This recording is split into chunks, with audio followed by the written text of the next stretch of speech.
Bismillahirrahmanirrahim. Assalamualaikum warahmatullahi wabarakatuh. Alhamdulillah wassalatu wassalamu ala Rasulillah wa ala alihi washabbihi wa man walah wa ba'du. Saudara-saudariku, kita telah menunaikan salat Isya berjamaah. Kita bermohon kepada Allah Subhanahu wa taala semoga salat yang telah kita tunaikan diterima oleh Allah Subhanahu wa taala. Demikian kita menyeru kepada saudara-saudari kita yang belum menunaikan sholat Isya atau bahkan di sebagian wilayah di dunia ini yang terhubung dengan tayangan kita pada malam hari ini belum datang waktu sholat Isya. Semoga Allah memberikan keringanan untuk bisa menunaikannya sesuai dengan waktunya, dan semoga pula amalan kita diterima oleh Allah Subhanahu wa ta'ala. Baik saudara-saudariku, kita akan melanjutkan kembali bahasan kita. Untuk menjadi pribadi yang takwa, diberikan petunjuk oleh Allah di pembuka surah Al-Baqarah bahwa kita mesti mengumpulkan instrumen-instrumen takwa yang dimaksudkan. Dengan harapan bila terpenuhi ini semua, maka kita akan mendapatkan petunjuk Allah yang dijanjikan, hudan lil muttaqin, bagi orang-orang takwa. Yang ketika petunjuk itu didapatkan, maka janji Allah akan tiba diberikan. Baik memudahkan kehidupan, melepaskan dari persoalan, mendatangkan kebahagiaan, atau bahkan menghadirkan rizki dari sisi yang tidak kita duga. Demikian sering diisyaratkan dalam Al-Quran. Wa may yattaqillaha yaj'al lahu makhraja wa yarzuqhu min haitsu la yahtasib. Siapa yang mampu meningkatkan takwanya kepada Allah, maka ia akan dilepaskan dari persoalan yang telah ia hadapi. Maka ia akan dimudahkan dari persoalan yang tengah ia jalani. Maka ia akan didatangkan kepadanya rizki dari sisi yang bahkan tidak dia duga. Wattaqullaha la'allakum tuflihun. Bertakwalah engkau kepada Allah supaya engkau lebih bahagia dalam kehidupanmu.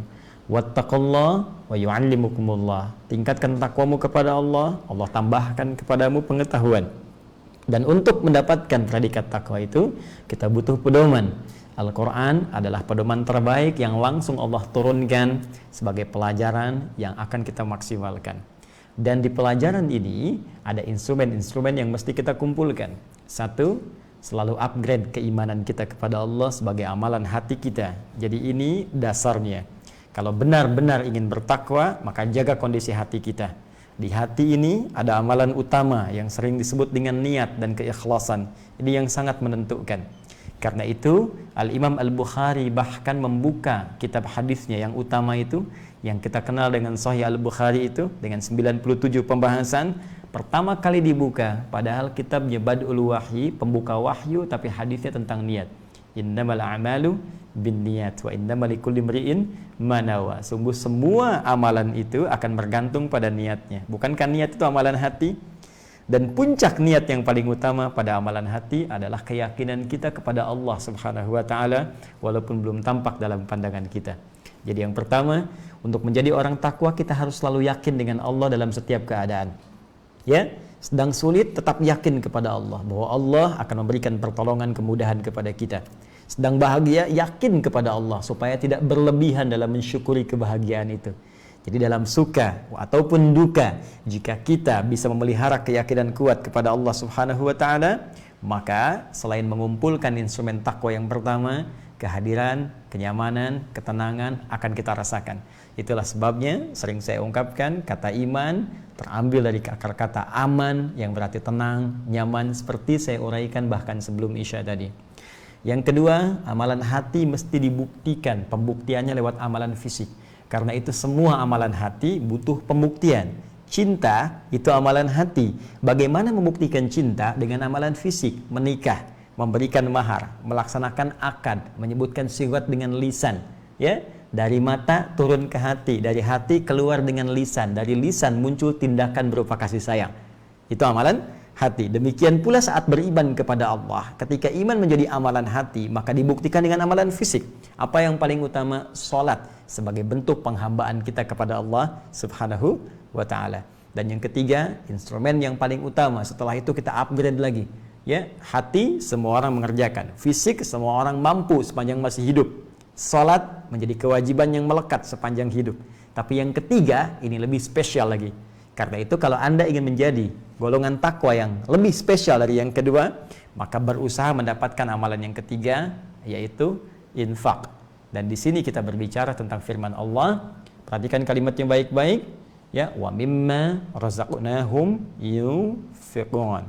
Dan dari sebagian rizki yang kami berikan kepada mereka, mereka mampu menginfakkan sebagian harta itu, sebagian rizki itu sebagai pembuktian instrumen dan peningkatan takwanya. Baik, kita kembali ke papan tulis untuk kita lebih uraikan dengan lebih komprehensif apa yang telah kita uraikan. Ya, seperti saya janjikan bahwa dalam setiap pembahasan saya juga mencoba menghadirkan beberapa karya atau kitab para ulama sehingga kita bisa menelusuri jejak-jejak ilmiah dari para pendahulu kita sebagai acuan utama dalam pembahasan kajian tafsir kita. Alhamdulillah, sebelum saya membahas, biasanya saya membiasakan mengkaji dulu, mengaji dulu, meriset dulu, baru kemudian mengutarakan apa yang telah kita pelajari supaya apa yang kita sampaikan terukur dari ranah keilmiahannya, dari ranah pengetahuannya. Baik teman-teman, ini instrumen yang ketiga yang terkait dengan instrumen takwa setelah iman dan amalan fisik berupa salat, yaitu amalan harta. Tadi telah kita uraikan yang menarik dari firman Allah ini, kata kerjanya diakhirkan dan diawalkan untuk mengingatkan kepada kita berupa objek infaknya, objek hartanya yang dilekatkan dengan pemiliknya, yaitu Allah Subhanahu wa taala, yang di sini menggunakan bentuk ta'zimun nafsi, ta'zimus sya'ni.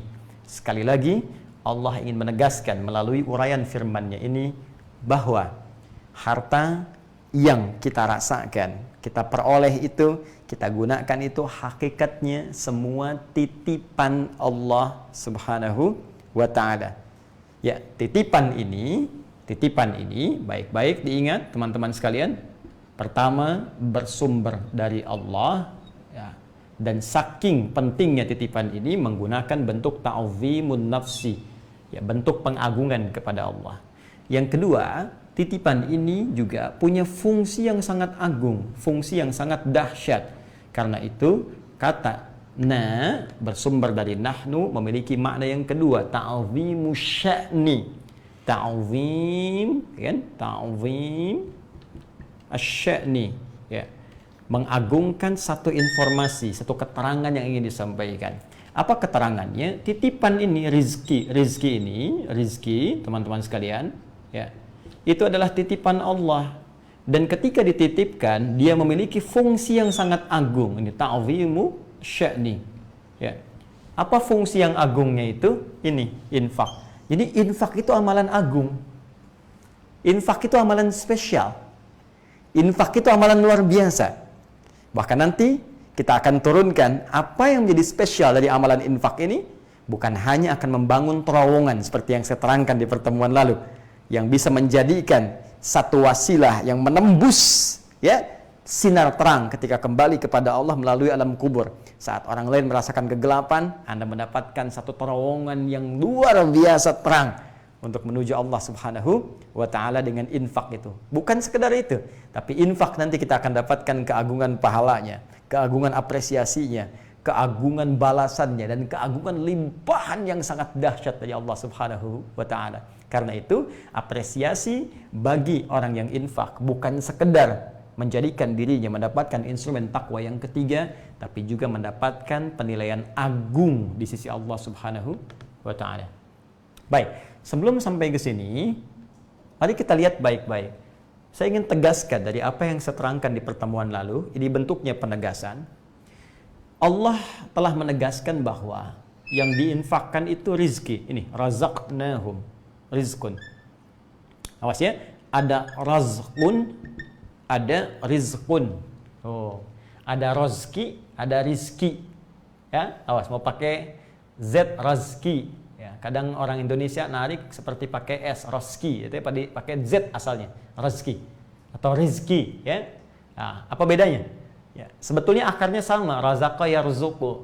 Tapi kalau razqun, itu pemberiannya. Ya. Pemberian al-i'ta lima yustafadu bihi atau yuntafa'u bihi al-hayawan wa ghairuh. Ya, setiap pemberian yang bisa dimanfaatkan oleh makhluk yang bernyawa. Ya. Baik, jadi hewan bisa manfaatkan, bahkan ada yang meluaskan, tumbuhan bisa manfaatkan. Bukankah air itu rezeki, kan? Ya, maka hewan, tumbuhan juga memerlukannya. Termasuk manusia, makhluk yang bernyawa, apalagi, ya.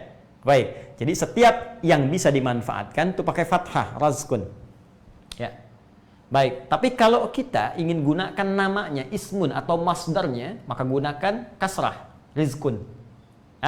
Maka kalau kita gunakan rizkun itu bagi namanya atau masdarnya, sumber inti pemberiannya, inti dari pemberian. Nanti saya tuliskan, nanti ini ada kaitannya nih dengan ayat ya. Nah, jadi ini inti. Jadi kalau kita bicara rizki, ini inti dari satu pemberian. Sesuatu yang utamanya. Ya, seakan kalau kalimatnya menggunakan rizkun, kalau Anda mau ngasih itu, cari yang utama. Inti itu kan utama. Ya kan? Jadi kalau kita mau punya sesuatu, ya yang paling berharganya kan yang intinya kan? Yang paling bernilai kan yang intinya kan? Baik. Kalau ada makanan di sekitaran kita, yang lain cuma hiasan-hiasan, cabai, sambal itu hiasan. Yang utamanya kan nasinya, ayamnya gitu kan? Baik, jadi kalau Anda mau berbagi, jangan cabenya kasih orang, nasinya Anda makan. Jelas ya? Ya, soto yang berharga itu apanya? Ya, ayamnya atau dagingnya, ya, atau misalnya makanan lontongnya, ya kan? Yang tergabung di situnya. Kuahnya penting, tapi kan tambahan. Jadi jangan sampai Anda kasih kuahnya ke orang atau cuman kerupuknya ke orang, sotonya Anda makan. Jadi yang inti itu, yang utama itu rizkun namanya. Jelas ya? Nah, karena itu ketika ada seseorang ingin berbagi nanti, Quran menyebutkan cari yang terbaik, yang intinya. Itu ada di Quran surah kedua Al-Baqarah ayat 215. Isyaratnya. Quran surah kedua ayat 215. Ya, paling kanan sebelah bawah di mushaf. Mohon izin mengingatkan. Yas'alunaka madza yunfiqun. Mereka bertanya kepadamu Muhammad sallallahu alaihi wasallam. Kalau pengen infak, nih. Tuh, kan kalimatnya sama yunfiqun. Kalau pengen infak, apa yang harus diinfakkan? Jelas. Kalau pengen infak, apa yang harus diinfakkan? Qul, katakan. Langsung Allah yang berfirman sebagai perintah. Qul, katakan. Ma anfaqtum min khair. Ya. Hati-hati, katakan kalau kalian mau infak, cari yang terbaik. Min khair. Yang bagus, yang inti. Kalau uang, ya, yang diberikan uang yang bagus, ya, yang masih enak, gitu ya, masih segar, jangan yang sudah lecek, the kill of the kumel, gitu kan, yang Anda lihatnya aja nggak enak, tuh bahasa Quran di Quran surah kedua tuh ayat 267, wala tayammamul khabitha minhu tunfiqun, walastum biakhidhihi illa an tughmidu fi. Jangan sampai kamu pengen infak tapi ngasih yang paling jelek, yang kamu lihat pun sudah nggak enak. Makanan udah gak enak, kayak nih kasih satpam depan deh. Satpam depan Anda aja lihatnya gak enak, masa mau dikasih? Jadi itu bukan intinya. Jelas ya?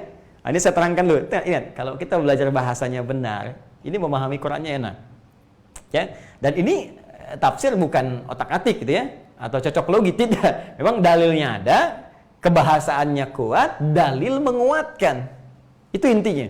Ya. Jadi bahasa Qurannya, qul ma anfaqtum min khair, katakan kalau pengen infak cari yang terbaik. Ini inti. Karena itu dia disebut dengan rizkun. Jadi kalau rizkun pemberiannya secara umum, intinya disebut rizkun. Paham ya? Makanya disebut dia ismun atau masdar dalam pendekatan bahasa Arab. Baik, teruskan teman-teman sekalian. Jadi kalau kita ingin memberi, cari yang terbaik. Terbaik. Tapi dari yang terbaik ini, fokus baik-baik. Allah ikat dengan kalimat mimma. Yang asalnya dari min, gini. Min, harfu jar dengan fungsi tab'id, kemudian tambah ma. Mausul menunjuk kepada makna banyak. Ya. Mim dengan ma. Jadi begini, asalnya min dengan ma, jadi disatukan menjadi mimma begini. Fokus teman-teman sekalian, mim, ma. Minnya seperti pernah saya sampaikan, penegasannya ini tab'id fungsinya, at-tab'id, ya. At-tab'id menunjuk pada makna sebagian. Tinggal harus semua. Ya. Jadi dari yang baik-baik ini, dari yang inti tadi, dari yang baik-baik keluarkan sebagian. Jangan sampai semua harta yang Allah titipkan pada Anda, karena ini punya Allah, habiskan semua. Tidak. Karena Allah pun memerintahkan ambil untuk Anda dulu. Siapkan, maksimalkan. Nanti ada yang untuk keluarga, fungsi infak di situ disebut dengan nafkah. Nafkah itu dari kata infak. Itu di Quran surah keempat ayat 34. Ar-rijalu qawwamuna 'alan nisa bima faddalallahu ba'dahum 'ala ba'din wa bima anfaqu min amwalihim. Yo ya, ada untuk keluarga, jelas teman-teman sekalian. Ya, ada untuk kepribadian Anda, ya urusan dunia Anda, misalnya untuk kerja, Anda butuh kendaraan, silahkan maksimalkan dulu. Anda butuh tempat tinggal, rumah, itu yang dimaksud di surah Al-Qasas, surah ke-28. Ya, di ayat 77 itu, wabtaghi fima ataqallahu daral akhirah wa la tansa nasibaka minad dunya. Benar, engkau ketika akan berinfak itu, betul itu titipan. Dengan itu engkau bisa mencari akhirat. Ya, nggak akan ikut aset duniamu untuk ke akhirat. Cuma itu akan dikonversi menjadi pahala untuk akhiratmu, untuk surga yang kau harapkan itu. Cuma jangan sampai kemudian kau keluarkan semua itu untuk urusan luarmu. Wala tansa nasibaka minad dunya. Duniamu pun mesti terpenuhi. Karena mustahil engkau bisa mengerjakan urusan akhirat tanpa dunia yang terpenuhi. Semua dipakai infak. Begitu mau sholat pakaian nggak ada. Kan mustahil sholat tanpa busana. Bagaimana Anda bisa haji kalau nggak ada ongkosnya? Bagaimana bisa berzakat kalau tidak ada uang yang kemudian Anda siapkan untuk itu? Baik, teman-teman sekalian, karena itu at-tab'id di sini dipahami sebagian. Jadi bikin anggaran. Kalau penghasilan misalnya sebulan ada 5 juta nih, ya. Kemudian untuk urusan yang baik-baik di keluarga semua terpenuhi, ada misalnya 4 juta nih, dengan tabungan anak sekolah ada anggaran 1 juta infak. Maka anggaran itu dibagi misalnya untuk sebulan, ya. Bagi, siapkan untuk infak Anda. Mau langsung diberikan? Boleh. Karena makna infak bisa berarti zahab, ya, khuruj atau nafad, keluar secara sekaligus. Boleh. Bisa berarti tadarruj, bertahap. Ya, bertahap. Seperti saya sampaikan pertemuan lalu, dari kata nafak itu mamarrun, terowongan yang dibangun. Bukankah bangun terowongan nggak langsung jadi begitu saja? Ya, tapi sebagian sampai kemudian lubangnya terasa nyaman. Itu yang dimaksudkan, keluarkan sebagian sampai kosong betul dari kas infak yang ada di kantong itu. Besok Jumat mau infak berapa? Mau dikeluarkan satu masjid boleh. Mau di masjid itu dari 1.200.000, jalan lagi cari yatim, kasih duafa, kasih sampai kosong. Ya, itu yang dimaksudkan, sampai kita membangun terowongan kita sampai ke alam kubur, sampai kembali kepada Allah Subhanahu wa taala dalam bentuk metafornya. Jelas sampai sini? Ini yang dimaksudkan nanti di firman Allah di Quran surah ke-2 Al-Baqarah ayat 172. Ketika Allah memberikan informasi pada orang beriman. Perhatikan kalimatnya. Ya ayyuhalladzina amanu kulu min thayyibati ma razaqnakum. Indah kalimatnya. Perhatikan, instrumen takwa yang pertama kan iman kan? Masih ingat amalan hati? Alladzina yu'minuna bil ghaib. Begitu orang beriman, panggilan Qur'annya ya ayyuhalladzina amanu. Berarti berbahagialah Anda, ya.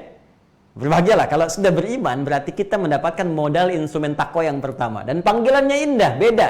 Beda dengan sapaan umum untuk manusia ya ayyuhan nas, beda. Kalimatnya spesifik indah, ya ayyuhalladzina amanu. Hai orang-orang yang telah mengumpulkan instrumen iman dalam dirinya. Upgrade, tingkatkan. Ya, perhatikan, teruskan kalimatnya ayat 172. Kulu min thayyibati. Pakai min. Silahkan makan. Konsumsi min sebagian. Thayyibati ma razaqnakum. Min thayyibati, dari yang baik-baik. Razaqnakum. Nih, wa mimma razaqnahum. Ini perintah ma razaqnakum. Min thayyibati ma razaqnakum. Yuk. Allah langsung menyapa kita. Ya, dari yang telah kami berikan kepadamu. Allah memang ngasih ke kita titipan. Cuma silahkan pakai bagian untuk kita dulu. Tadi ilustrasinya yang saya telah sampaikan. Ya, masih ingat sebelum Isya tadi, teman-teman sekalian? Nih dikasihkan untukmu 100 juta di Hidayat, ya. 50 juta bagikan kepada fakir miskin, gitu kan? 25 juta untuk yatim, masih ingat? 20 juta untuk Ibnu Sabil, 5 juta pakai buat kamu, silahkan. Ya kan? Titipan kan? Maka silakan kata Allah pakai min sebagian dari Allah yang Allah titipkan kepada kita, pakai untuk kita. Ya. Nanti dari situ silahkan bikin anggaran untuk infak. Indah kehidupan. Adil kan Allah? Sangat adil dan sangat maha baik. Mudah bagi Allah menitipkan pada hamba yang lain dengan kasihnya. Tapi ketika Allah menitipkan kepada Anda, maka kita mesti cepat menyadari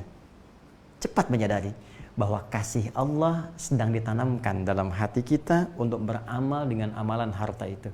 Kita sedang diangkat, sadar teman-teman, kita sedang diangkat pada level yang ketiga. Maka jangan cepat Anda turunkan, bukan untuk ria. Jadi kalau ada titipan harta itu bukan untuk pamer. Namanya titipan, mustahil orang dititipin pamer. Saya belum pernah lihat, mohon maaf kepada teman-teman misalnya, yang sedang parkirin sesuatu, teman-teman yang luar biasa, jadi petugas parkir, kan titipan tuh, ya. Motor titipan, mobil titipan. Emang ada teman-teman yang tugas parkir ketitipan misalnya Ferrari, foto, ceklik. Ya, ketitipan misalnya Lamborghini, foto, gini, upload. Ini punya saya, kan tidak. Nah, ini kita punya titipan dari Allah, untuk apa dibangga-banggakan dalam kehidupan dunia kita? Apa yang mau dipersaingkan, toh meninggal juga. Coba lihat persaingannya nanti hasilnya setelah meninggal. Lihat di kuburan. Apa hasilnya yang Anda kerjakan sekarang? Saya cuma mau tanya, Anda yakin meninggal tidak? Itu saja. Kalau yakin Anda meninggal, cari persiapan. Kecuali kalau Anda memang merasa yakin sudah aman dengan kehidupan di alam kubur nanti, ya silahkan. Insya Allah dengan mengerjakan ini nggak ada ruginya. Demi Allah, nanti kita akan buktikan siapa yang bahagia dan siapa yang memelas kepada Allah. Fa'asaddaqa wa aku minas salihin. Berikan kami ya Allah hanya sebentar waktu saja untuk menyedekahkan apa yang telah kami dapatkan selama ini sebagai titipan darimu. Kami ingin beramal saleh. Ketika datang masanya itu sudah terlambat dan tidak ada satupun yang bisa kembali. Karena itu teman-teman sekalian, ayo siapkan. Begitu Anda mendapatkan titipan Allah ini, yakinkan pada diri Anda, Allah ingin mengangkat, mengupgrade level saya pada yang ketiga ini. Jelas ya? Nah, ini indah kalimatnya. Jadi ini poinnya. Nah, kemudian min di sini juga ini bisa berarti terkait dengan hukum. Ya, hukmul iktisab, hukum dalam pencariannya. Kalau sudah terkait dengan hukum dalam pencarian, hukmul iktisab, maka ini akan terkait dengan halal dan haramnya. Fokus ya, halal dan haram. Begini cara memahaminya.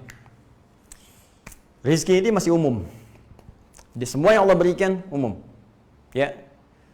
Tumbuhan, hewan, mineral itu ada emas, ada barang tambang segala rupa, dan benda-benda yang bisa kita dapatkan. Semua rezeki dari Allah, masih umum. Nah, cara kita mendapatkannya, itu akan menentukan status rezeki itu, berupa titipan Allah tadi, apakah jadi halal atau haram. Paham? Rezekinya masih umum, baik, thayyib. Ya, nggak ada yang jelek dari Allah, semuanya baik. Nah, ketika Allah akan titipkan kepada kita, cara ngambil kita bagaimana? Ya, saya mau nitipkan kepada Anda nih, ini bukan permisalan apapun, ya, hanya membangun ilustrasi antara kehidupan kita. Saya mau nitipkan kepada Anda, tiba-tiba ada yang ngambilnya, bung, ada yang ngambilnya mau mukul, ada yang ngambil pakai senjata, ada yang nodong. Dikasih baik-baik kok nodong? Kan tinggal ngambil saja dengan cara yang sopan, kan? Nah, ini Allah ngasih kepada kita dengan cara yang berbentang. Laisa kamitslihi syai'. Gak bisa diserupakan dengan perumpamaan apapun. Tapi yang paling gampang dipahami, Allah ngasih kita segala hal dan memberi pedoman kepada kita bagaimana cara ngambilnya. Ya ayyuhan nasu kulu mimma fil ardi halalan thayyibah. Hai manusia, aku berikan rezeki kepadamu, silahkan ambil untuk kamu makan, untuk kamu bagikan, untuk kamu share dengan yang lain dengan cara yang legal. Maka diberikan turunan-turunan petunjuk dari Nabi. Ini cara benar untuk begini, jangan korupsi, jangan menipu, jangan nyogok.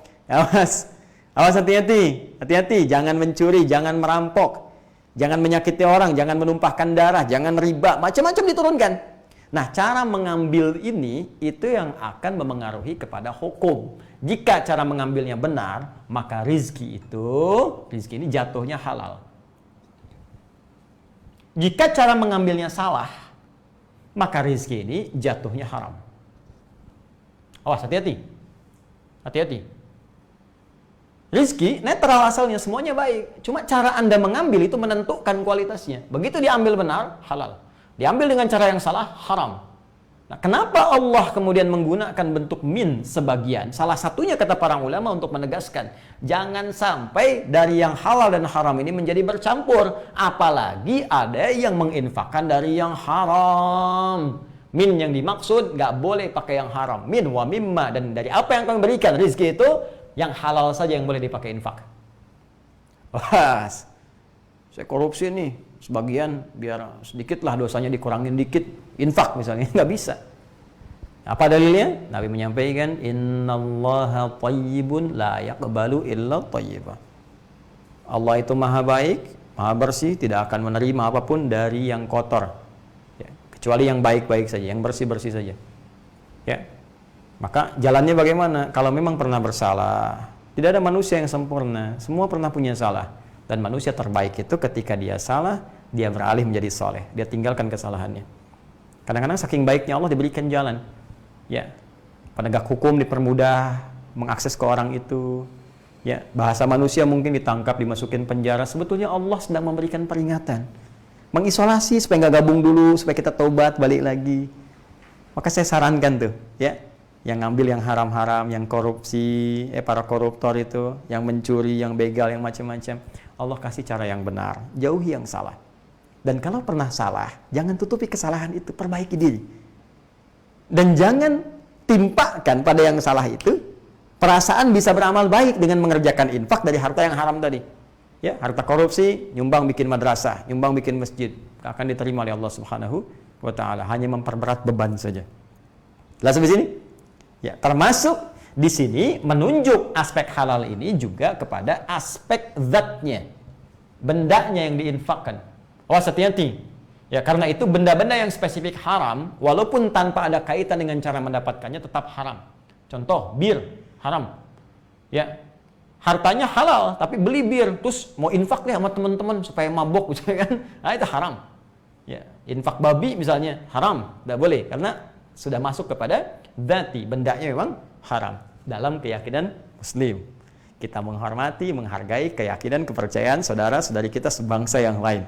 Tapi kita menjaga iman kita supaya terjaga dalam nilai keagamaan yang benar. Jelas? Baik, sekarang kalau sudah paham, baru kita masuk ke infaknya. Yuk, teman-teman sekalian. Paham ya? Jadi infak itu sifatnya materi. Kalau materi itu bisa hartanya, dalam bentuk pokoknya misalnya uangnya, bisa wujud kepada makanan, bisa wujud kepada pakaian, boleh. Silahkan, yang kira-kira tadi bisa dimanfaatkan. Tapi yang sifatnya materi, zahir. Jadi infak ilmu misalnya, itu bukan infak namanya, itu sedekah umum. Ya, ya kullu ma'rufin, setiap kebaikan namanya ya sedekah, pemberian yang membenarkan keadaan iman kita. Tapi kalau kita wujudkan dalam bentuk infak, sifatnya materi yang terasa, yang bisa dikonsumsi atau digunakan dalam keseharian. Jelas? Baik. Nah, sekarang kita masuk kepada turunannya. Kalau saya mau infak, kepada siapa infak itu diberikan? Ini dia. Sudah? Satu. Kemudian yang kedua, ini yang paling menarik. Apa yang Allah janjikan dari nilai pahala pada amalan infak ini? Nilai pahala pada amalan infak. Nanti kita bandingkan dengan pahala sholat misalnya, ya. Dan yang ketiga, ini yang paling indah. Ustadz katakan dari kata infak ini ada akar kata nafak, membangun terowongan sampai ketemu dengan Allah, sampai dapat anugerah spesial di surga. Surga seperti apa yang Allah janjikan bagi orang yang senang berinfak? Awas, kita sedang tidak memberikan satu janji atau harapan, tapi kita sedang membuktikan. Hati-hati segala firman yang disampaikan Allah dalam Al-Quran. Dan ingat, saya katakan dari awal, pembahasan tafsir ini muaranya pada keyakinan, disebut dengan iman. Kita mukmin. Karena itu tugas kita pertama meyakini apa yang Allah sampaikan. Kalau Anda nggak mau yakin, itu kembali pada Anda. Kami tidak memaksa. Tapi nanti kita akan lihat saat kembali ke akhirat. Ya, siapa yang benar, siapa yang selama ini meragukan dan bertanggung jawab atas segala keraguan yang dia sampaikan. Baik, yuk kita lihat. Bismillah. Sekarang kita langsung satukan ini, teman-teman sekalian, supaya efektif pembahasan di ayatnya. Banyak ayat yang sangat beragam di Al-Quran. Kita ambil yang langsung kepada inti pembahasannya. Yuk, siapa dulu? Kita satukan dengan nilainya. Kita temukan di Quran surah kedua Al-Baqarah di ayat 261. Ini ayat infak nih. Ya, sampai ke 267 itu turunan infak. Mari kita lihat. Mathalul ladzina yunfiquna amwalahum fi sabilillah. Perumpamaan orang-orang yang menginfakkan harta mereka fi sabilillah, di jalan Allah. Satu, kepada siapa infak diberikan? Jawaban Al-Quran pertama, fi sabilillah. Jadi, kalimat umum dulu. Jelas? Karena itu seringkali infak disandingkan di Al-Quran dengan kalimat sabilillah. Wa anfiqu fi sabilillahi wa la tulqu bi aydikum ila tahlukah. Berinfaklah di jalan Allah, jalan Allah, jalan Allah. Itu satu. Baik, teman-teman sekalian, kalimat fi sabilillah itu maknanya luas. Segala hal, aktivitas yang berlangsung di jalan Allah. Dari keluasan ini, ada yang spesifik dimaknai oleh ulama. Ada yang sifatnya khusus, spesifik, ada yang terbuka amalannya. Ya. Yang spesifik ini tingkat pertama, adalah amalan infak yang diberikan sebagai support pada perjuangan langsung di medan perang, medan jihad berupa peperangan, jika memang tuntutan jihad itu sedang terjadi. Ya, misal, mohon maaf, kita Indonesia nih, mudah-mudahan tidak terjadi situasi ini, tapi kita ilustrasikanlah ke masa-masa lalu saat kita sedang berjuang melawan penjajah. Ya, baik itu dari Portugis, baik itu dari Belanda di masa-masa lalu itu ketika datang, ya, lalu orang-orang Islam ikut berjuang. Ingat, Indonesia ketika dilahirkan, rahimnya, ya, rahim kelahiran Indonesia itu, saham umat Islam itu begitu besar. Dan itu dibuktikan oleh sejarah. Dan kita membentuk Negara Kesatuan Republik Indonesia dengan keadaan yang sangat terbuka, saling menyayangi satu dengan yang lainnya. Tapi jas merah, jangan sekali-kali melupakan sejarah bahwa pada saat itu para ulama turut berjuang. Bahkan ada yang membuat resolusi jihad. Hadratus Syekh Kiai Haji Muhammad Hashim Asy'ari bin Asy'ari. Baik, ada nanti di Tasik muncul, ya, ada di Bekasi muncul, ada di Cirebon muncul, di Banten muncul, sampai wilayah Indonesia, sampai ke timur, sampai ke Maluku, dari Pasai, dari Aceh sana, ya, dari Sabang sampai Merauke, keluar semua. Anda tahu apa yang terjadi? Mereka bukan sekedar menginginkan kita merdeka dari penjajahan, ekspansi orang-orang yang datang itu untuk menjajah bumi pertiwi kita, tapi lebih daripada itu, mereka niatkan semuanya sebagai jihad fi sabilillah. Tidakkah Anda ingat betapa di antara banyak mereka bukan hanya mengorbankan jiwanya, tapi mengeluarkan harta benda yang paling berharga? Masih ingatkah bagaimana saudara-saudariku di Aceh? Dan saya mencintai Anda semua. Saudara-saudariku di Aceh, sebangsa setanah air, saya menyayangi Anda. Bahkan cita-cita terkecil saya waktu dulu tuh, saya pengen mengunjungi Aceh, saya pengen lihat, dan telah terwujud, alhamdulillah. Masih ingatkah bagaimana masyarakat Aceh mengumpulkan harta bendanya, gelangnya, emasnya, untuk mendapatkan kita pesawat pertama itu yang kita banggakan? Ya, bukankah apa yang mereka korbankan harta benda? Itu jihad fi sabilillah. Di antara yang lainnya ada yang nyumbang makanan bagi para pejuang kita. Ya, Tentara Nasional Indonesia yang lahir dari rahim rakyat Indonesia. Yang panglima besarnya, Masya Allah, seorang guru, ya, di sekolah Muhammadiyah. Ya, dengan keadaan yang terbatas tapi zikirnya sangat luar biasa itu. Bagaimana support dari masyarakat diberikan? Ada yang infak makanan, infak bahan pokok, infak macam-macam, infak hartanya. Itulah jihad fi sabilillah. Jadi ketika tuntunan ini terjadi, makanya saya sering katakan, jangan ajari orang Islam tentang aktualisasi dari Pancasila, tentang aktualisasi dari kecintaan kepada bangsa, kecintaan kepada negara, karena dalam ajaran Islam itu sudah otomatis terkandung kecintaan pada setiap bumi yang dipijak. Orang Islam tuh pasti cinta pada negaranya. Orang Islam pasti cinta pada tanah airnya. Karena itu saya sering katakan, kalau ada satu pun terjadi pada negara, maka yang pertama kali tergerak untuk membelanya adalah orang Islam. Kenapa? Karena orang Islam punya ajaran jihad fi sabilillah yang turunannya bisa digunakan untuk bela negara, bela bangsa. Baik, ini poin pertamanya. Satu misalnya, ya. Ini kalau kita contohkan di masa-masa perjuangan Nabi sallallahu alaihi wasallam, ya, saat perang Badar, perang Uhud, perang Khandaq, ya, perang Hunain dan lain sebagainya, betapa banyak orang-orang berinfak, ya, dan yang paling fenomenal adalah kisah tentang rebutan infak antara Uthman ya, Umar bin Khattab dan Abu Bakar As-Siddiq radhiyallahu taala anhu. Saking inginnya mengupgrade diri menjadi hamba Allah yang paling takwa, saking pengen sekali. Ya, kata Nabi, ya anfiqu fi sabilillah, masa-masa perjuangan. Ya infak untuk berjuang. Orang infak, tiba-tiba datang Umar, ya Rasulullah, itu yang lain berapa? Utsman berapa? Sekian. Oh gitu. Ya Rasulullah, saya setengah harta saya. Anda bayangkan. Ya kalau Umar misalnya saat itu punya 1.500.000.000.000 untuk perjuangan. Masya Allah. Ya. Terus tiba-tiba datang Abu Bakar. Ya Rasulullah. Ya sudah ada yang infak? Sudah. Siapa kemudian terakhir? Umar. Berapa Umar infak? Setengah hartanya. Ya Rasulullah, saya infak seluruh harta saya. Seluruh harta saya. Baik. Nabi bertanya, "Madza tarakta li ahlik?" Apa yang kamu tinggalkan untuk keluargamu? Kata Abu Bakar, mantap lisannya mengatakan, Allah wa rasulahu. Saya sudah punya Allah dan Rasulnya. Aku tinggalkan untuk mereka Allah dan Rasulnya. Mantap. Keluar di lisannya dari cahaya jiwanya. Bukankah Allah maha kaya? Bukankah Allah yang punya rizki? Mustahil Allah menyia-nyiakan hambanya yang menunaikan perintahnya dengan sangat luar biasa. Ya. Dan ketika mereka berjuang, bukankah yang aman Madinah? Bukankah yang tinggal di Madinah pada saat itu ada Yahudi? Ya. Ada juga umat-umat yang lainnya.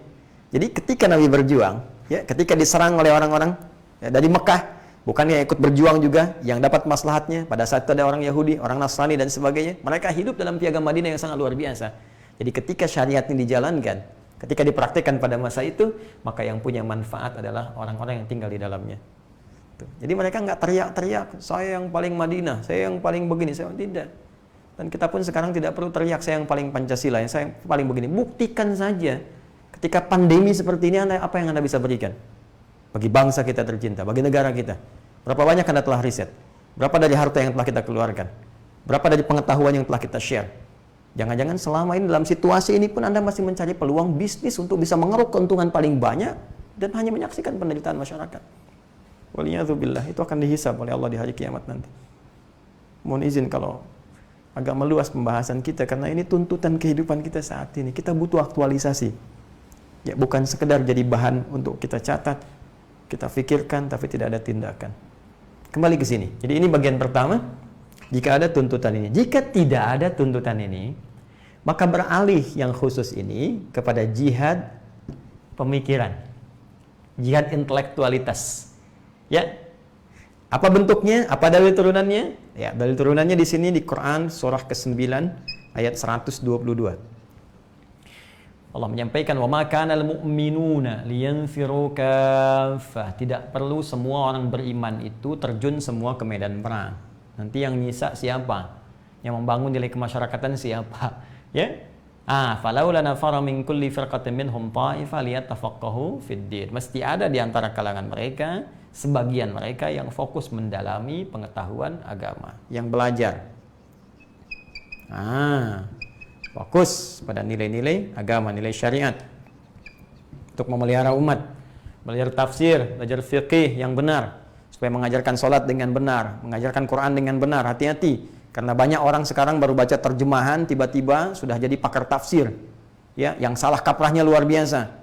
Baca ayat tentang jihad, salah praktek, tembak orang, bunuh orang, bom orang sana sini tanpa dibenarkan. Padahal jaminannya neraka nggak pernah keluar.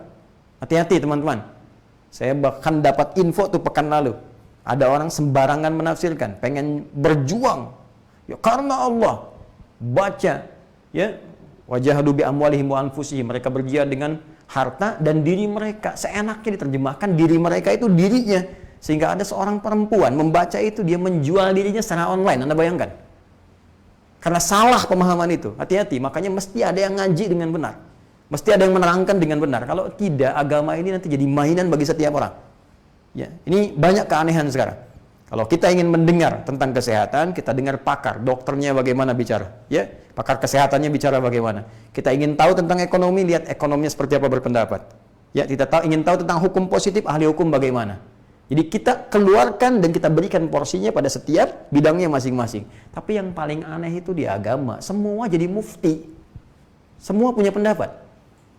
Nah, maka mesti ada yang fokus belajar ini supaya nanti nilai itu benar untuk disampaikan. Nah, orang-orang yang ketika dia belajar ta'lim, Ustadz-ustadz yang mengajar juga tuh sampai ke pelosok, Allahu Akbar, dengan segala keikhlasan mereka membimbing masyarakat, itu sedang berjihad. Dan ketika tidak ada tuntutan yang pertama ini, itu nilainya sama dengan yang pertama. Karena itu ayat ini turun untuk memberikan peluang yang sama bagi orang yang belajar, dalam tahap belajar sampai dia bisa mengajar. Kenapa saya katakan bisa mengajar? Karena ayatnya, lihat ujungnya, waliyunziru qaumahum idza raja'u ilaihim la'allahum yahdharun. Supaya orang yang fokus belajar ini benar-benar belajar, sanad ilmunya ada, bisa balik kampung pulang. Dan ngajar lagi supaya orang jadi benar. Bahkan sekarang, ulama-ulama sekarang mengambil sebagian pendapat ulama-ulama di salaf masa lalu. Ya, ilmu agama itu luas, ad-din, ulumuddin itu luas. Ya, ada yang mencakup spesifik ilmu syariat, ini yang dimaksudkan secara khusus. Ada yang dimaksud ilmu umum. Karena ilmu umum pun syariatnya membantu bagaimana kita benar ibadah. Anda kalau nggak tahu astronomi misalnya, ilmu falak, bagaimana Anda bisa menentukan arah kiblat? Bagaimana bisa menetapkan awal Ramadan? Idul Fitri, Idul Adha. Kalau kita nggak tahu misalnya dasar-dasar fisika, bagaimana bisa mengukur sholat jama' dan qashar? 3 farsah itu berapa kilometer? Apa rumus yang dipakai? Bahkan kalau nggak ngerti, jarak bisa berubah, bisa beda. Belajar fisika dasar, jarak S sama dengan V dikali T. Kecepatan dikalikan dengan waktu, jadi jarak. Kalau kecepatannya ditambahkan, S-nya dibagi T, ya jaraknya menjadi terpangkas sedikit, apakah masih berlaku hukum qashar di situ? Orang ke Semarang berangkat jam 12, orang ke Jakarta dari Bekasi berangkat jam 12. Yang ke Semarang pakai pesawat, yang dari Bekasi pakai beca. Macet, nyampe ke Jakarta sana dari Bekasi jam 6 sore. Sementara ke Semarang jam 1. Bagaimana bisa yang di Semarang di qashar sementara yang di sini harus tunaikan tepat waktu? Itu pikiran. 2 kulah itu volumenya berapa? Kalau nggak paham hukumnya, nggak ngerti, sulit. Maka dari situ ada yang memaknai secara luas. Ayo belajar. Apa jenis infaknya? Kasih beasiswa. Beasiswa. Tuh. Teman-teman dari ZIS tuh, Baznas, teman-teman sekalian. Ayo, kirim anak terbaik kita. Berangkatkan mereka ke Madinah, berangkatkan ke Al-Azhar, berangkatkan ke Ummul Qura, berangkatkan kuliah dakwah Islamiyah, berangkatkan ke Tunis, ke Maroko, berangkatin, pulang-pulang, kasih kontrak, pulang jadi mufti. Kayak MUI, belajar ilmu yang benar. Supaya ngasih fatwa itu bukan yang kaleng-kaleng. Yang nyocok-nyocokkan satu dengan yang lainnya. Supaya berkualitas, diikat mereka. Kasih beban, kamu berangkat dengan infak warga negara Indonesia. Kamu berangkat atas nama bangsa, pulang jadi mufti, jangan tanggung. Bikin bangga, seperti orang dulu, ulama kita memang levelnya ke situ. Rindu kita, Syekh Ahmad Khatib Al-Minangkabawi. Rindu kita Syekh Yasin Al-Fadangi, Syekh Nawawi Al-Bantani. Mana semua itu kita butuh saat ini. Berangkat. Termasuk yang di ilmu umum nih. Ya. Balik lagi. Bangun yang baik-baik. Ayo belajar sana. Ada yang ke Jerman, ada yang ke Belanda, ya, ada yang ke Amerika. Silahkan. Tapi sesuai ilmunya, jangan sampai belajar sholat ke Amerika. Ya pulang-pulang konslet. Semua agama sama, menuju pada Tuhan yang sama. Cuman caranya beda-beda. Ya, Anda belajar apa di sana, Stephen? Ya, Anda belajar ya yang benar-benar saja lah. Ke sana, ke Jerman, belajar tentang misalnya aerodinamika. Pulang-pulang bikin pesawat, rancang yang bagus. Negara kita negara kepulauan, teman-teman sekalian. Yang paling efektif. Kalau kita nggak punya kapal terbang pun untuk keluar, kita gunakan di dalam saja. Anda bayangkan 13.677 pulau. Belum termasuk Pulau Gadung, Pulau Gebang. Itu kalau kita pakai domestik saja, berapa keuntungannya? Bisa bayangkan nggak? Pernah riset nggak? Belajar ke Belanda tentang pengairan tuh. Kita kan negara maritim. Bayangkan 6 selat di dunia, 4-nya di Indonesia. Kita perkuat. Kasih beasiswa. Balik lagi. Bangun bangsa ini. Bangsa besar. Bangsa luar biasa. Bangsa dengan sumber daya yang sangat luar biasa. Bangsa yang sumber daya manusianya bahkan pintar-pintar. Jangan pernah merasa rendah jadi orang Indonesia. Mesti bangga. Saya katakan pada warga negara Indonesia, dimanapun Anda berada, termasuk yang terhubung Anda berada di luar negeri. Tunjukkan kita bangsa hebat, bangsa besar, bangsa pintar. Saya beri contoh kepada Anda. Orang Indonesia itu diberikan dari satu saja, rezeki lisan, kemampuan lisannya, itu sangat fleksibel digunakan untuk belajar bahasa apapun. Orang Indonesia bicara bahasa Inggris, kayak orang Inggris. Where have you been? Ya, how are you doing? Oh, mirip banget. Bicara bahasa Arab, kayak orang Arab. Kaif halak ya akhi? Wen mashi? Masya Allah. Jadi bahasa apapun mirip. Ya kalau mungkin bicara di radio itu nggak kelihatan orangnya, orang akan menduga ini orang ini orang ini orang itu. Nikmat dan kepintarannya luar biasa. Karena syukuri ini, buktikan. Dan bagaimana support itu bisa dilakukan? Ini mekanismenya bangun. Ini karena itu demi Allah saya katakan ajaran Quran itu kalau dipraktekkan dengan benar, makmur kita. Makmur.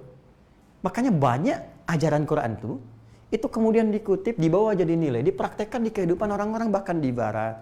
Ada yang sampai ke timur jauh, sampai ke Jepang, sampai kemana. Itu nilainya itu kalau dilihat, itu semuanya itu sesuai. Ya, sesuai nilai-nilai kebaikannya. Karena memang historinya dulu begitu.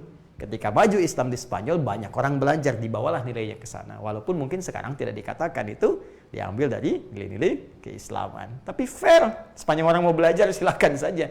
Kalau mau menyalahkan, kembali kepada diri kita sendiri. Kenapa kita nggak riset dan kita amalkan? Tapi cukup mencari kesalahan tidak memberi solusi. Kebangkitan itu yang kita inginkan. Bangkit menjadi orang hebat, bangkit menjadi orang baik, bangkit imannya menjadi orang paling mulia di hadapan Allah Subhanahu wa taala. Jelas? Oke. Nah, ini yang khusus teman-teman. Ada yang umum. Nah, kalau yang khusus ini dua suasananya. Kalau yang umum, infak secara umum. Tapi kalau Anda ingin cari lagi dari yang umum ini, yang prioritas siapa? Ya, mungkin kan umum banyak. Anda mau infak, ya masjid banyak, fisabilillah, boleh. Ada taklim di masjid, buat bangun masjid. Ada kekurangan dana, silahkan. Di masa pandemi, ya ada yang kesulitan di pekerjaan, silahkan. Ya infak macam-macam dan seterusnya. Ini sangat luas sifatnya, terbuka. Nah, tapi dari yang luas itu ada 5 golongan yang paling diutamakan. Ya, ingat nih, ini yang khusus, teman-teman sekalian, yang khusus. Terus yang umum, di antara yang umum, yang luas ingin kita berikan, ada 5 lagi yang paling diutamakan. 5 ini terkumpul di Quran surah kedua ayat 215. Ayat 215. Yas'alunaka madza yunfiqun. Mereka banyak bertanya kepada Muhammad SAW, apa yang harus diinfakkan? Mereka bertanya tentang infak. Qul ma anfaqtu min khair. Katakan tadi, kalau mau infak, ambil dari yang baik-baik, yang terbaik. Lalu salurkan kepada siapa? 1 lil walidain, orang tua. 1 untuk orang tua, lil walidain. 2 wal aqrabin, kerabat terdekat. Kerabat dekat. 3 wal yatama, anak-anak yatim. 4 wal masakin, orang-orang miskin. Ya. Kemudian 5 wabnis sabil, ibnu sabil. Ini yang utama. Yang lain boleh, silakan. Tapi di antara sekian mungkin ada yang sudah tercover ya, dengan zakat, dengan macam-macam. Tapi kalau Anda ingin ambil yang skala luas, ini 5 yang paling utama. Ya. 1 orang tua. Orang tua nggak boleh dizakati. Ya, orang tua tidak boleh dizakati. Keterlaluan kalau zakati orang tua. Ibu yang melahirkan, bahkan sebelumnya mengandung, setelah itu melahirkan, berjuang dengan kematian, menyusui, merawat, kadang-kadang sulit diatur, setelah dewasa dianggap hal yang sangat luar biasa, diberikan zakat. Tidak. Orang tua infak. Infak itu infak anak kepada orang tua, itu bagian dari bakti yang luar biasa. Dan di antara hal yang sangat mengagumkan, puncak bakti anak kepada orang tua lewat harta itu, Allah akan balas dengan kemudahan yang sangat berlipat. Ini sudah janji. Karena itu banyak sahabat belajar dari keterangan Nabi, itu mengagungkan orang tua. Ketika ada berbagai problem, mereka diminta ya oleh Nabi, diteruskan oleh para sahabat untuk berbuat baik pada orang tua. Salah satunya dengan berinfak. Bahagiakan dah. Ya, walaupun mungkin baru sebagian makanan yang bisa kita antarkan. Kita beli buah, walaupun cuma 3 mangga, 1 kita berikan. Kita masak, ya. Atau pulsa mungkin bisa kita kirimkan. Orang tua mungkin ingin belajar online, ingin ikut ta'lim juga, nggak ada pulsanya, antum yang isikan. Nanti saya yang isikan pulsanya.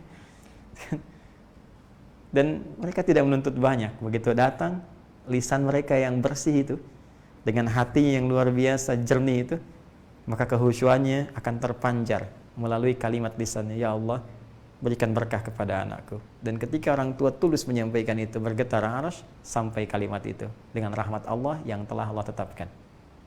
Orang tua. Ya, kalau bisa, ya Orang tua nggak akan lihat jumlah lah. Walaupun tentu harus wajar ya. Masa iya gaji 100 juta infak cuma 1.000 sama orang tua ya, kan keterlaluan juga. Tapi wajar sifatnya. Jadi bisa Anda kirimkan pulsa, bisa macam-macam. Tapi kalau Anda lihat orang tua saya kan kaya, Ustaz. Ya kaya kan tidak harus bentuk uang diberikannya. Anda bisa berikan bentuk hadiah. Kasih misalnya iPhone yang terbaru, kan? Kasih misalnya apalagi iPad, kasih misalnya baju yang bagus, kasih misalnya kendaraan. Kasih tahu mama, ini aku kirim kendaraan ya. Masya Allah, kan sudah ada yang kemarin aku masih punya Lamborghini. Enggak, ini khusus Ferrari buat ke taklim. Misal, ya. Oh, itu ya bahagiakan aja. Khusus buat taklim mah ya. Nggak boleh dipakai ke pesta, nggak boleh dipakai ke nikahan. Ini buat ke taklim aja. Misal, nggak apa-apa. Bahagiakan, ya. Kerabat, teman-teman sekalian. Kerabat ini bisa dua artinya, bisa kerabat dekat, tali kekeluargaan, ya ada adik, ada kakak, dia punya anak, ada macam-macam. Anda bisa infak, ya. Tidak harus dalam bentuk uang, bisa hadiah, kirim makanan, ya. Sekarang bisa online, Anda pesankan, kirim ke tempat dia, itu bisa masuk. Ya, bisa diartikan juga kerabat itu yang dekat lingkungan Anda tinggal, ya dekat lingkungan Anda tinggal. Itu butuh perhatian juga untuk membangun silaturahim di antara kita. Nah, kemudian wal yatama, anak yatim.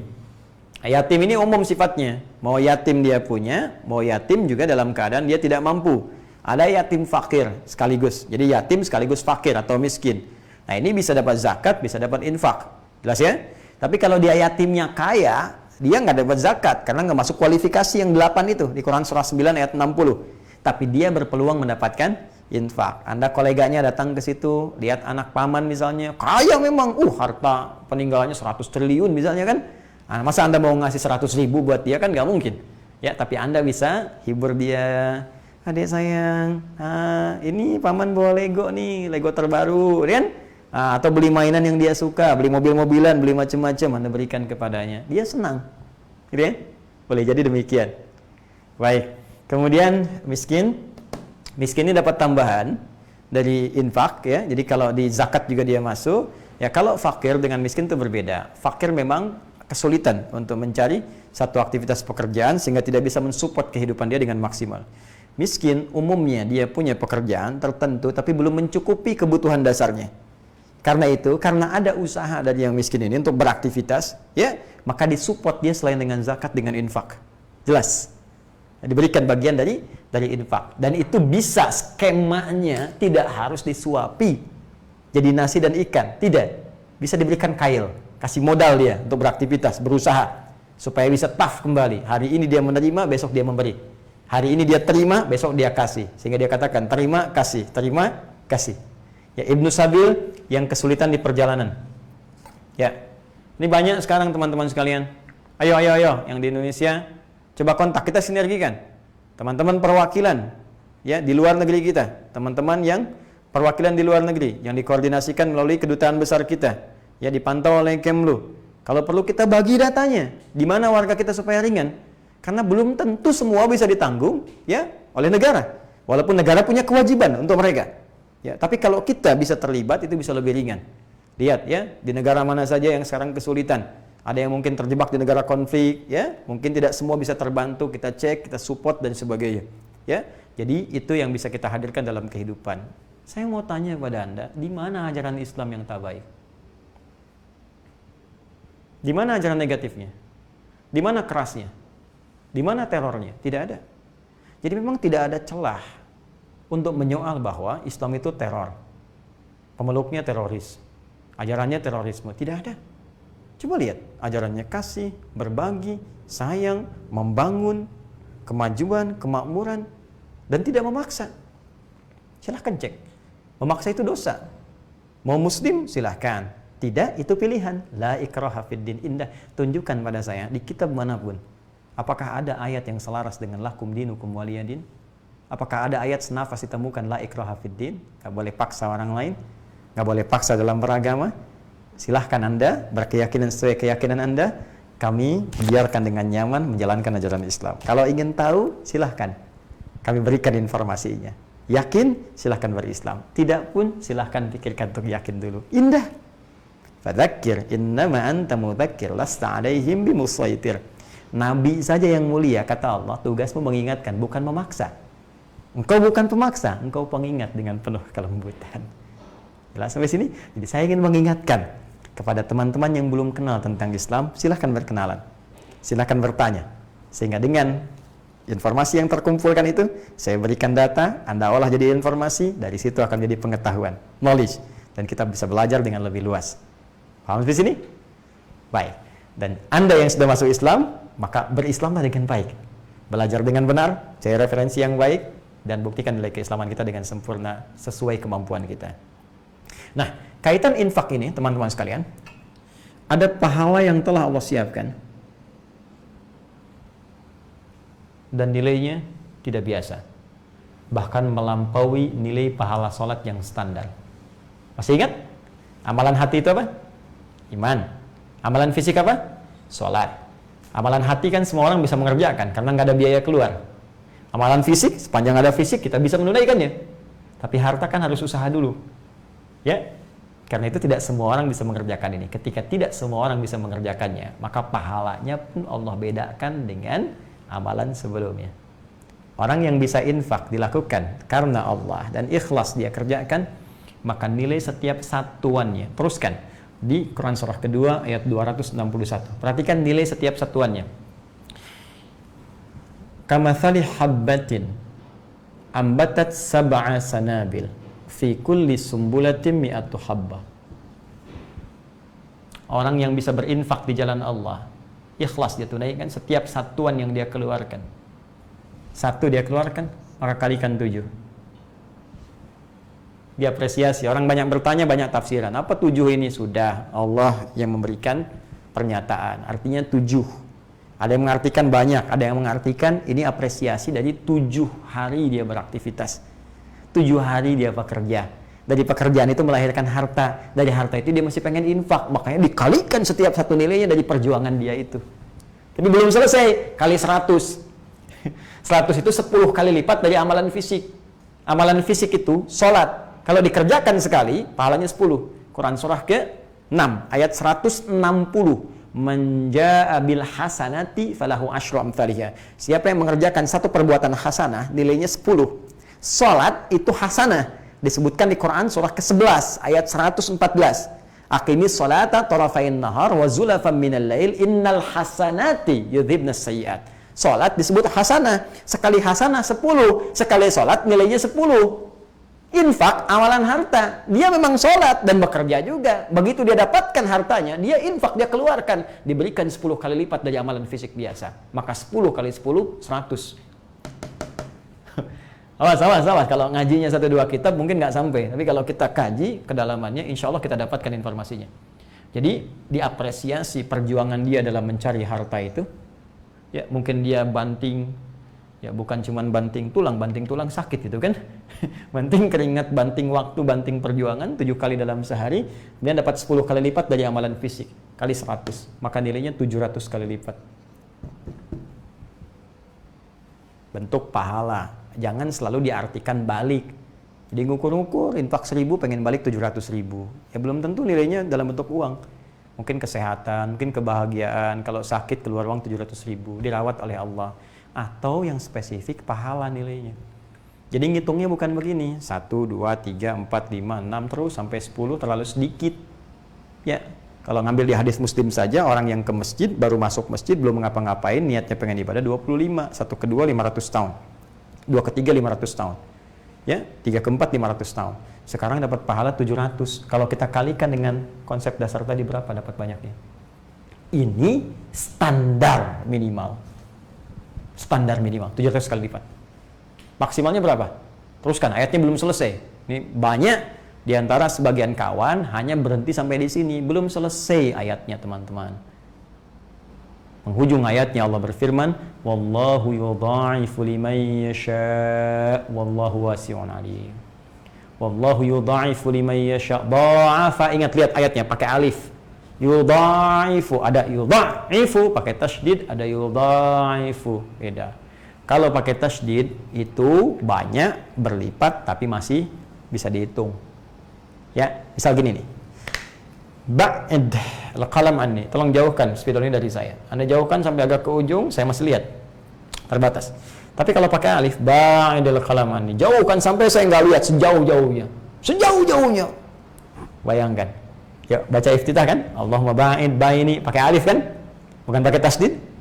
Ya, Allahumma ba'id baini wa baina khataayaya kama ba'adta bainal masyriqi wal maghrib. Ya Allah, aku merasa banyak dosa dalam hidup sampai salat ini. Ya Allah, aku sadar aku pelaku maksiat.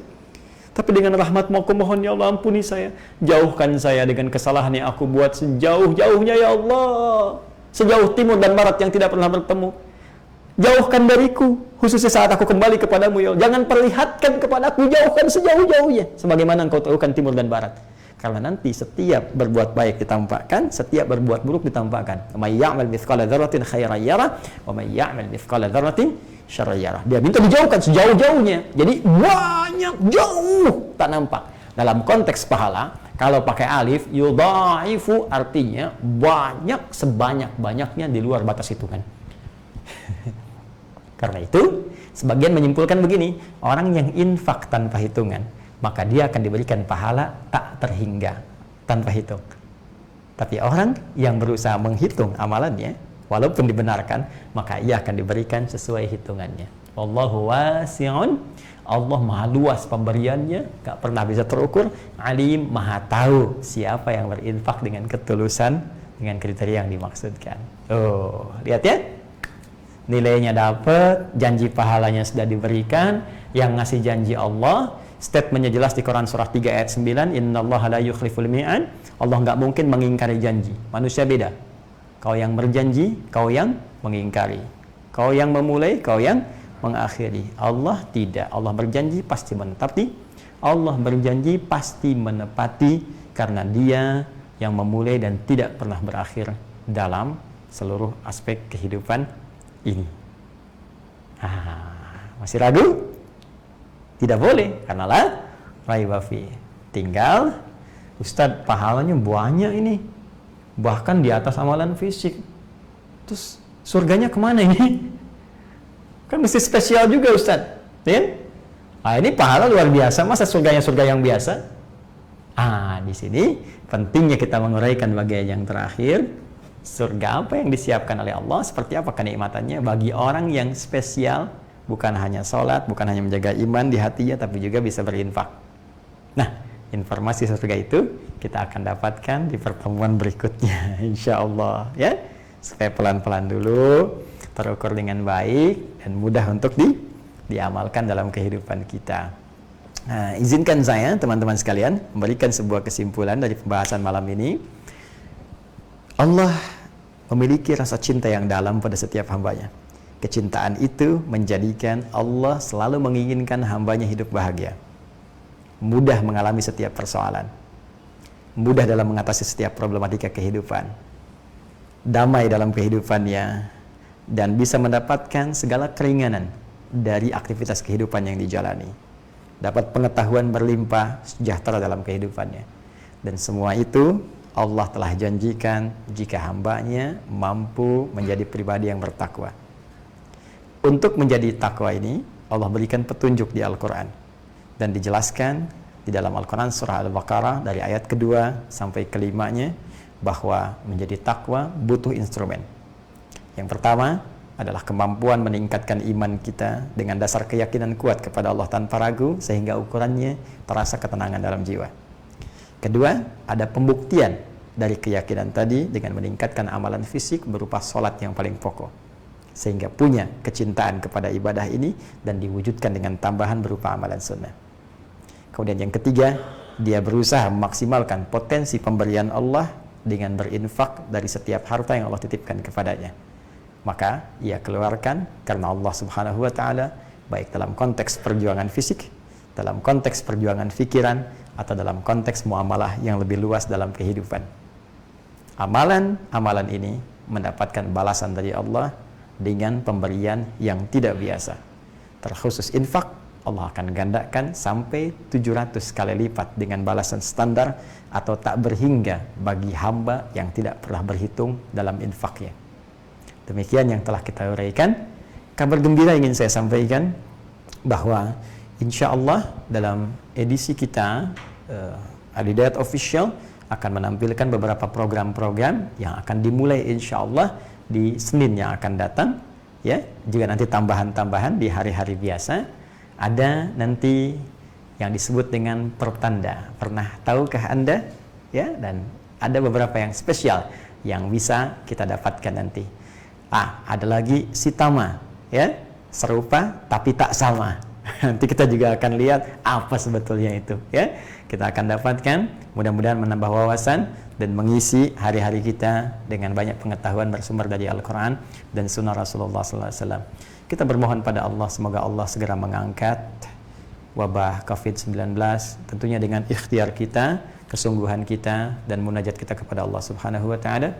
Kita bermohon semoga kita dipersatukan dalam kebaikan, dijauhkan dari perpecahan, dimakmurkan kehidupan berbangsa bernegara kita, dan diberikan hidayah oleh Allah supaya kita benar dalam menjalani aktivitas dan berpulang dalam keadaan husnul khatimah. Dan tentunya kita berdoa semoga guru-guru kita diikhlaskan oleh Allah Subhanahu wa Ta'ala, dimuliakan kehidupannya, dan diberi jalan untuk menyampaikan ilmu dengan benar. Dan pun demikian, kita diberi petunjuk untuk meningkatkan kualitas diri kita sehingga mampu menjadi lebih baik dan meningkat kualitas kita menjadi hamba yang bertakwa di hadapan Allah Subhanahu wa Ta'ala.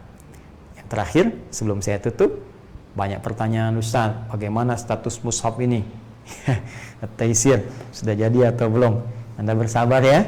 Saya katakan kepada Anda dalam setiap kesempatan, ini sedang proses percetakan akhir bulan ini, ya, baru nanti ada yang bisa kita sampaikan kepada Anda.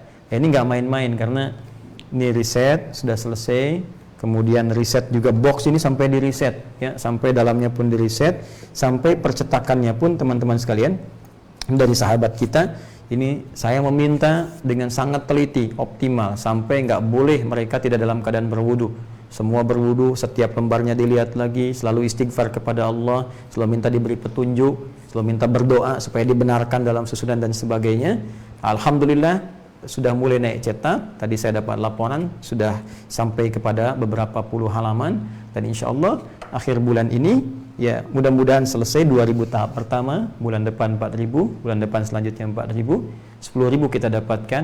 Memang tidak biasa biaya untuk mencetak ini, tapi insya Allah dengan izin Allah kita dapat niatkan untuk bisa menghadirkan ini bagi masyarakat kita. Nanti kalau sudah terkumpul sesi pertama ini, saya akan berikan kepada Anda informasi lanjutan. Dan saya pernah sampaikan, saya tidak menginginkan mushaf ini hanya dikoleksi. Nanti saya akan buat sebuah sistem yang dalam tanda petik memaksa kita bukan sekedar dapat mushafnya, tapi menanamkan mushaf ini ke dalam jiwa kita. Saya akan buat sistem untuk hafalan. Saya sudah siapkan koordinasi dengan teman-teman, kumpulkan musyrif, ya, ada puluhan orang musyrif sudah siap, sistemnya sedang kita bangun. Begitu Anda mendapatkan ini, kita siapkan sistem supaya Anda bisa menyetorkan hafalan, supaya Anda bisa baca dengan baik, dan nanti mudah-mudahan setiap tahun kita bisa wisuda sama-sama dan mendapatkan ribuan ahli Quran setiap tahunnya untuk keberkahan bangsa kita dan mengamalkannya dalam kehidupan. Itu harapan kita. Setidaknya mudah-mudahan ya Allah berkenan mewafatkan kita dalam keadaan husnul khatimah. Mohon doa selalu untuk saya. Semoga Allah senantiasa ikhlaskan, berikan petunjuk, memperbaiki kesalahan dan mengampuni dosa-dosa saya dan keluarga. Itu saja yang saya minta. Dan setelah COVID berakhir, mudah-mudahan kita bisa ta'lim lagi dan dengan segala petunjuk Allah Subhanahu wa Ta'ala. Allahumma taqabbal minna innaka antas samiul alim wa tub alaina innaka antat tawwabur rahim. 'Allimna ma jahilna. Allahumma ya Allah 'allimna ma yanfa'una fid dunya wal akhirah. Allahumma ij'alna min ahli al-Qur'an waj'al al-Qur'ana sahiban lana fid dunya wa syafi'an lana fil akhirati ya arhamar rahimin. Allahumma ij'al baqiyata hayatina hayatan thayyibah wa akhira hayatina husnul khatimah. Wa alhiqna ma'al ladzina an'amta 'alaihim minal nabiyyina was-siddiqina wasyuhada'i was-salihin wa hasuna 'ulaika rafiqa. وحسن أولئك رفيقا وحسن أولئك رفيقا اللهم سبحانك اللهم وبحمدك أشهد أن لا إله إلا أنت نستغفرك ونتوب إليك وآخر دعوانا الحمد لله رب العالمين وصلى الله على سيدنا محمد وعلى آله وصحبه وذريته وأمته إلى يوم الدين والحمد لله رب العالمين والسلام عليكم ورحمة الله وبركاته.